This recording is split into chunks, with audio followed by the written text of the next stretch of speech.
પવન વધારે હોવાને કારણે ખેતીના પાકો પણ બધા પડી ગયા છે. ખેતરોની અંદર પણ ઘણી જગ્યાએ 5 ફૂટ 7 ફૂટ 10 ફૂટ સુધીનું પાણી અહીંયા સંગ્રહાય છે. સુઈગામ તાલુકામાં ખાસ કરીને અને વાવ તાલુકાની અંદર જે ગામોની અંદર પાણી વધારે ભરાયા છે ત્યાં ઇલેક્ટ્રિસિટી થાંભલા પડવાને કારણે નથી, અને ઇલેક્ટ્રિસિટી નથી એટલે મોબાઈલ ટાવર પણ સ્વાભાવિક રીતે કે કાર્યરત નથી.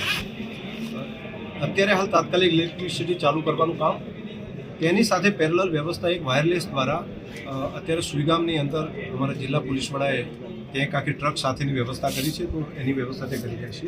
બીજી હેમ રેડિયોની ટીમને પણ ગાંધીનગરથી બોલાવી રહ્યા છીએ કે જેથી કનેક્ટિવિટી વધારે સરળ થઈ શકે.